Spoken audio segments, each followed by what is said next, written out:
But my hot take, I think the Dallas Cowboys missed the playoffs. Wait for it. And they won't be the they won't be the second best team in their division.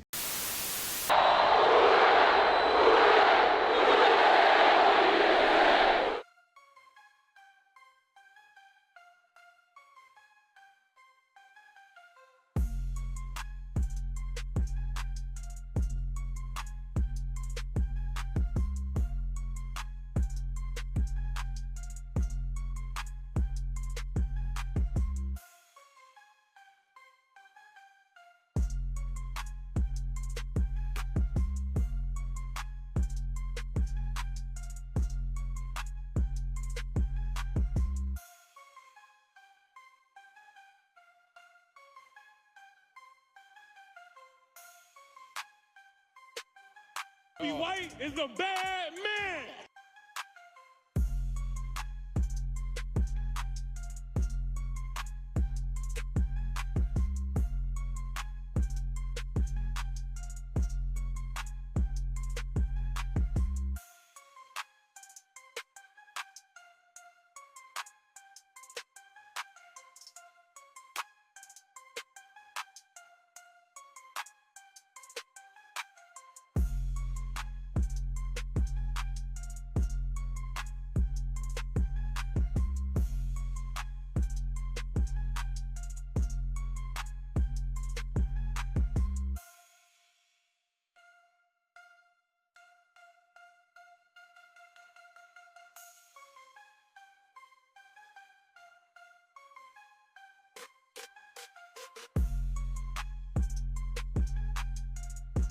What's up, YouTube? It's your boy IJ here with my first official podcast episode here on YouTube called the I'm Just Talking podcast. So, on this podcast, I come on here and I talk about all things going on in the NFL, the NBA, and college football respectively. I give my insight on all the latest news in those leagues respectively, while also talking about my favorite teams being the New Orleans Saints and the Chicago Bulls. And on the college football side of things, I'll mainly talk about the SWAC division, while mainly talking about the best HBCU being Jackson State University. So, with that being said, this podcast will air every Monday, Wednesday, and Friday at 5 o'clock Central Time, with each day having its own little segment, which will be entertaining and intriguing. So make sure you guys tune in every Monday, Wednesday, and Friday. It will be up on YouTube at 5 o'clock Central on those days. So, before we get started, I know on my YouTube videos, if you've been watching my YouTube videos, I end things off by saying KGF keep God first. Well, on here, I'm gonna flip it. I'm gonna start things off by saying KGF keep God first, while also saying, before I get started, let's give honor to God because He rightfully deserves it. And before getting to the sports side of things, I just want to just give you guys a quick message and just stay humble and stay grounded, because I'm extremely thankful for what the Lord our God has done for me in these really this year. Because before I did this, I did a little podcast on a little small app. Wasn't the biggest. It was really just getting a little exposure. But now I'm doing it on a platform like YouTube, where it can hopefully expose to more people. And through it all, God has blessed me through it. And I just had to make sure to just stay grounded and stay home, because even though I'm thankful for the position that He's put me in right now, it can be gone tomorrow. Okay, something can potentially go wrong. The internet may go out. I can't, edit stuff one day or post a video Wednesday or something like that. So, really, just my main message here is just to stay humble. That's just a message for me and to you guys as well, because when the Lord our God blesses you with something, it's easy to take it for granted and to, build an ego in some way. But if you just stay humble, stay grounded, not, I don't want to say feed into your ego, but if you don't become braggadocious and constantly throwing in people's face, they'll look at you differently. So, but if you stay humble through it all and you stay the same person that you were before you got those blessings, then people will respect you even more. So that's my quick message for today. Just stay grounded and stay humble, and just, as always, keep God first. So, like I said, quick message, real brief, and without further ado, let's get into it. So to kick things off, we're going to talk about the Jackson State Tigers as they weren't able to come away victorious against the ULM Warhawks, losing to them 30-14 in a game that was relatively close to kick things off. Going to halftime, the Tigers were only down 14-7. And to start the third quarter, JSU got the ball first. They were able to go down the field. They ran a no-huddle type offense.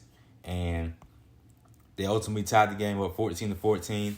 But right before they were able to get off the field, after a 3rd and long on the defensive side of the ball, there was a costly face mask penalty. And that ultimately kept the drive going for the ULM Warhawks. And they were able to take advantage of that, going up 21-14. And then they ultimately didn't look back, win the game 30-14. Looking at the stats for the JSU Tigers, quarterback Jacoby Morgan had 23 completions on 28 passing attempts for 228 passing yards and 1 touchdown and 1 interception, while running back Ahmad Miller had 9 carries for 46 rushing yards, and Travis Terrell was behind him with 6 carries and 12 rushing yards. But he made his contributions known in the receiving game with 6 receptions for 45 receiving yards. And Jones Fortillion led the way in the receiving category with 2 receptions for 51 receiving yards with 1 touchdown, with that 1 touchdown being a beautiful one-handed catch. And Marvin Landy had 4 receptions for 51 receiving yards as well.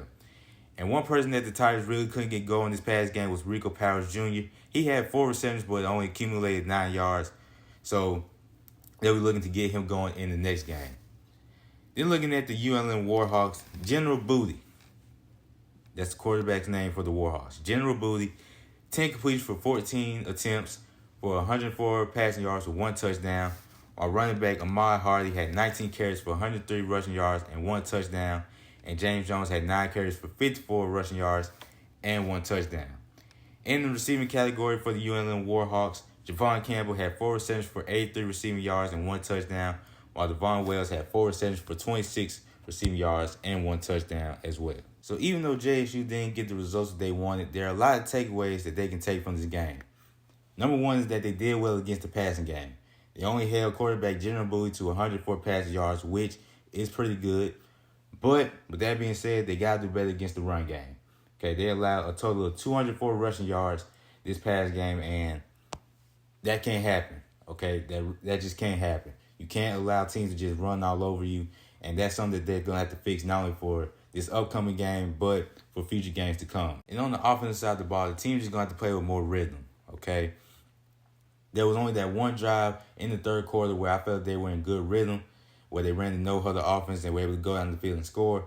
But besides that, the offense really just couldn't find their rhythm. So you're going to have to find that quickly in the next game. We'll also be able to get the running game going as well, get wide receiver Rico Powers going, and for the overall team, they got to play with more discipline because even though that face mask penalty didn't determine the whole game, it was still a costly penalty. So just play with more discipline and they'll be all right. So looking ahead to JSU's next football game, they will be hosting the Lane University Dragons in the W.C. Gordon Classic at the Veterans Memorial Stadium in Jackson, Mississippi at 6 o'clock. So make sure you guys pop out and support the JSU Tigers and cheer them on to a victory and the first home victory of the new season. So as we look at how the top 25 teams favor in the first official week of college football, on Thursday, Missouri defeated Murray State 51-0.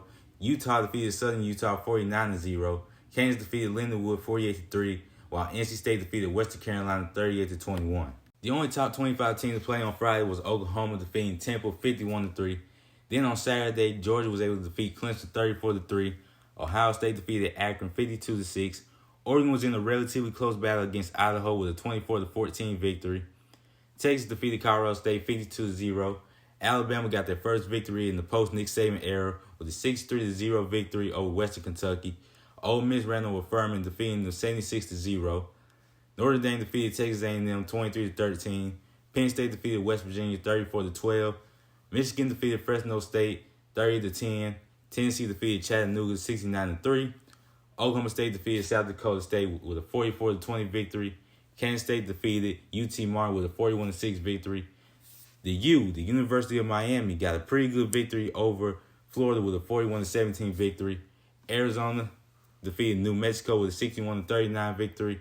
And Iowa defeated Illinois State with a 40-0 victory. Then last night, the game of the night was between USC and LSU in a relatively good game. But in the end, USC was able to get a late second touchdown, and they were able to defeat LSU 27-20. And as for tonight, number 10 Florida State will be looking to bounce back from their loss against Georgia Tech in Ireland as they take on the Boston College Eagles in Tallahassee, Florida, with the game coming on at 6:30 Central Time on ESPN.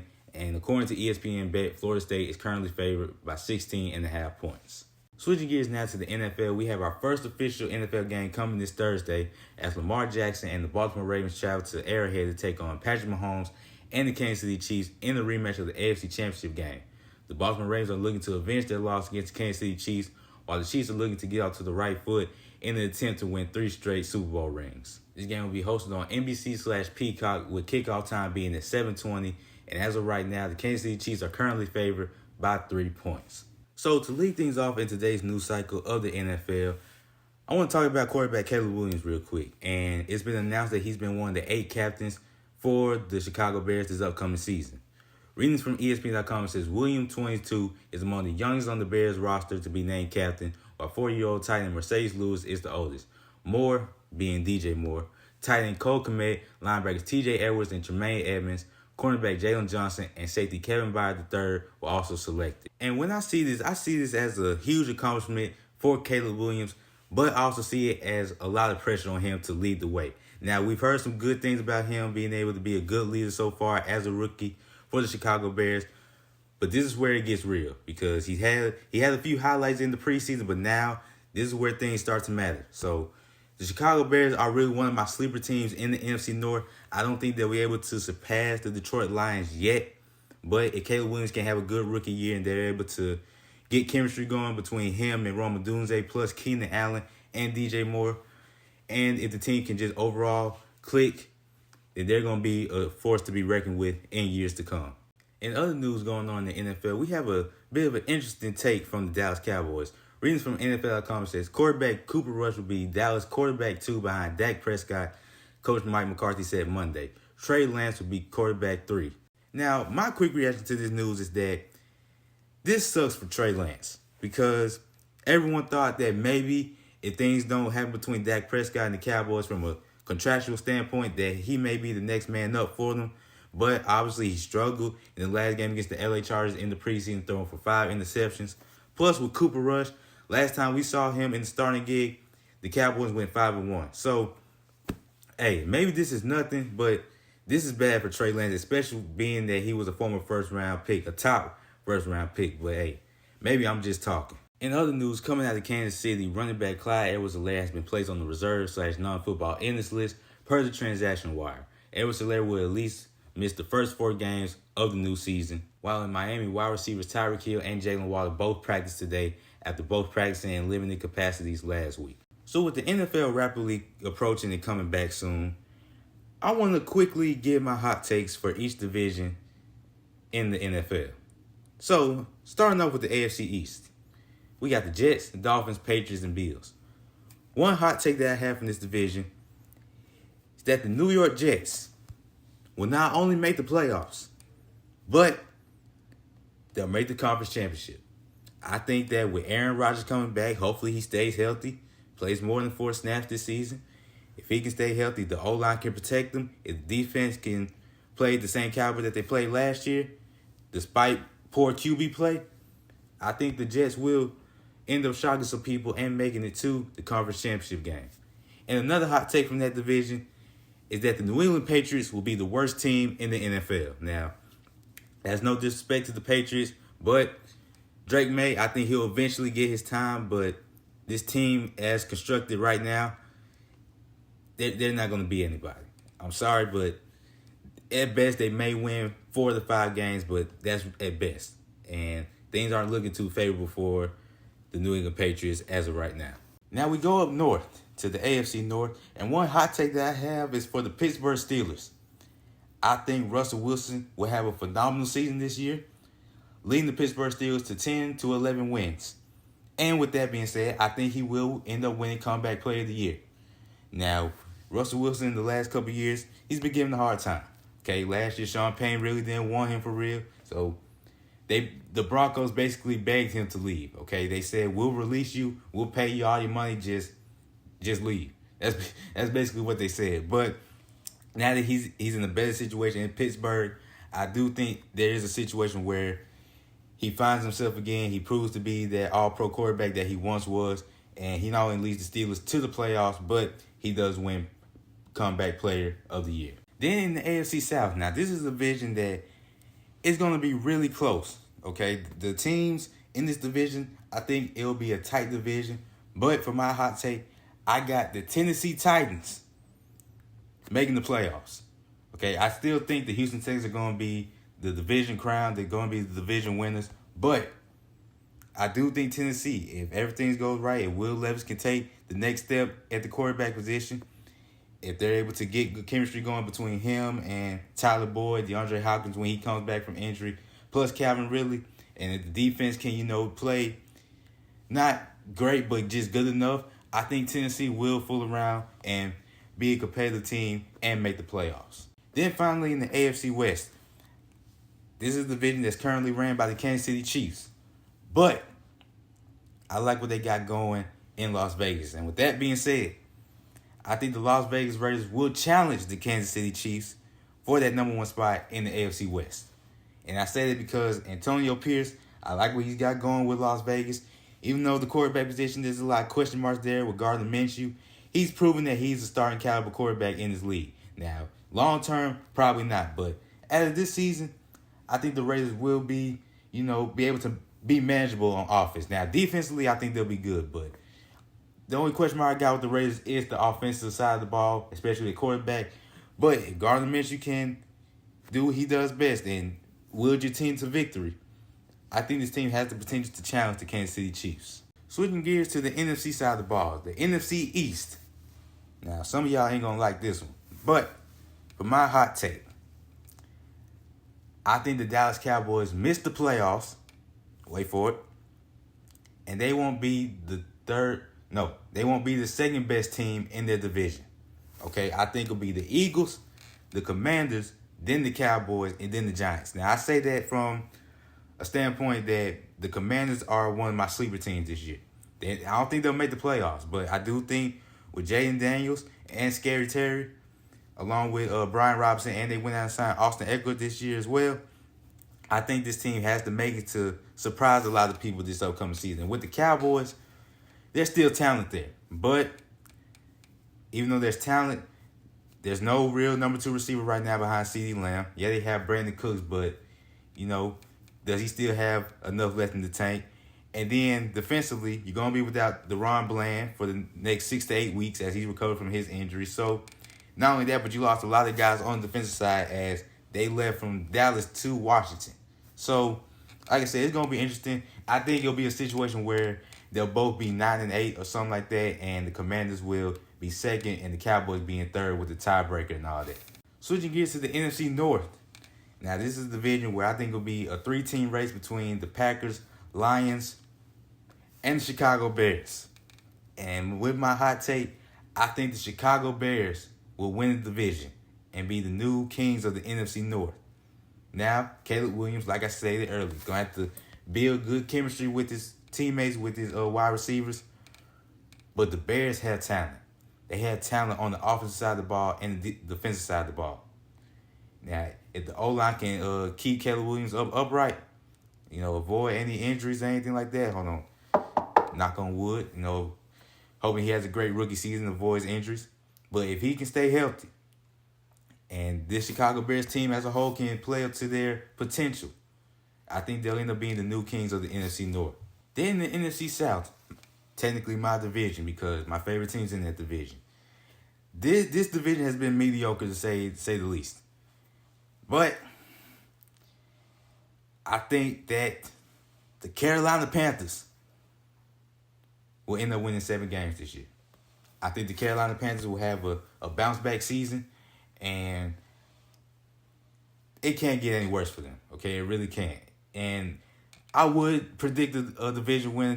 That was going to be one of my hot takes for this division, but it's unpredictable when it comes to the division. I mean, one minute the Saints will be on top, the next minute the Bucks will be on top, and then the Falcons, they'll be on top, and the Panthers, they'll fool around and be on top one game too. So I just decided to keep it simple with this division. I'll go more in depth with the Saints next episode, but for my hot take with the NFC South, I think the Panthers will be a much more competitive team this year, and they'll win 7 games or possibly even more. Who knows? Bryce Young may end up being a better quarterback than he was last year. He's in a better condition better condition this year than he was last year. So, hey, who knows? And then the last division, the NFC West. Now, this is a division that has a lot of good teams in it. You know, the Rams and the 49ers are obviously the first two teams that people think of.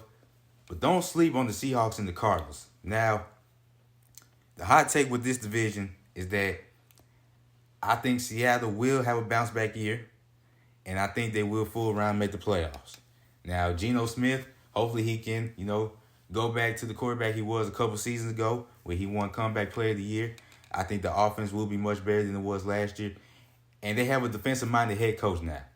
And the defense has been taking strides in the last couple seasons for Seattle. But with Mike McDaniel being the new head coach for them, I think they'll be a very good team this year, and they'll fool around and make the playoffs. So, yeah, those are my hot takes for this upcoming NFL season. Will they age well? Probably not. But, hey, that's the beauty of providing a hot take. It gets people talking, gets people to, have a good conversation about what I just said, and we'll see how it goes. But those are my hot takes for the 2024-2025 season in the NFL.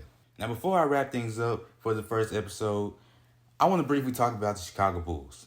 And this will be a series leading up to the NBA season, the start of the season, where I go through and I talk about all the NBA teams and what they did this offseason, the moves they made, and I predict how they'll fare this upcoming season. Now, I'm gonna start with my favorite team for right now, and then in the next episode, I'll go through things alphabetically. So, let's get right into it. So, the Chicago Bulls made a lot of moves this offseason. First, by trading Alex Caruso to the Oklahoma City Thunder in exchange for Josh Giddey. Then they went out and drafted Matas Buzelis from the G League Ignite program. Then they were able to do a sign and trade with DeMar DeRozan, sending him to Sacramento in exchange for a guard, Chris Dorsey. And they also lost center Andre Drummond to the Philadelphia 76ers, while also losing Javonte Green to the New Orleans Pelicans. And they also went out and signed Jalen Smith from the Indiana Pacers as well.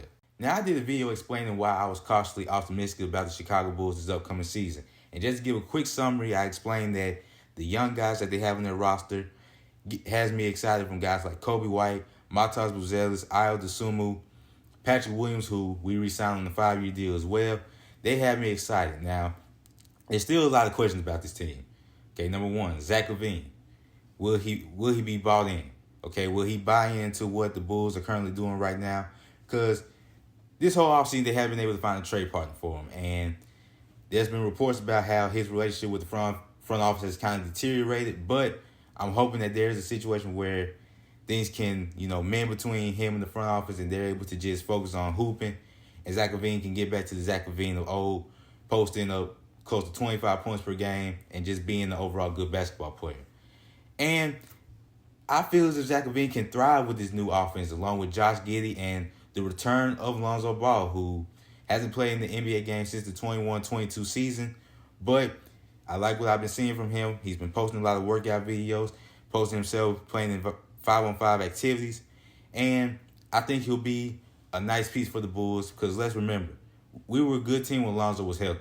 It wasn't until he went down with that injury that things started to fall apart for the Bulls. So, this will be a way different team than it was when he was playing on the court. I still think there's still hope, not only for the Bulls, but for Lonzo Ball as he makes his return to the court.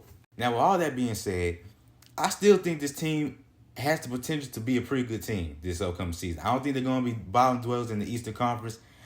Even though I don't see them winning a lot of games, I still see them winning 30 to 32 games. And that would somewhat be an accomplishment for this team, especially with the reconstruction that's going on with the team this offseason. And the crazy part is, even though they may not get Cooper Flag, they'll still be in that sweepstakes for them. Because, perfect example, last year, the Atlanta Hawks, they ended up making the play-in tournament, they still got the number 1 pick. And to keep it in Chicago, we all remember what happened back in 2008. The Bulls had a pretty respectable record. They wasn't terrible, but it wasn't good either. But they still ended up getting the first overall pick. And you know who they drafted? Derrick Rose. So, hey, anything's possible. And I think the Bulls will, like I said, still have a pretty good season this upcoming year. I think that Kobe White, Ayo Dosunmu will continue to ascend in the right direction.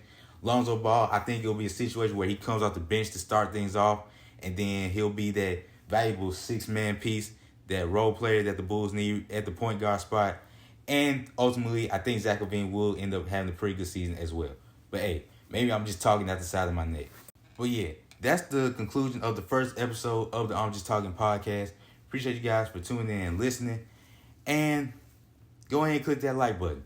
Click the subscribe button so you don't miss out. Remember, every Monday, Wednesday, and Friday, unless, say otherwise, at 5 o'clock, I will post and give you guys the latest on what's been going on in the NFL, NBA, and college football as a whole. But appreciate you guys for tuning in and listening.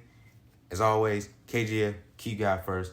Love y'all. Appreciate y'all. Peace. I'm out.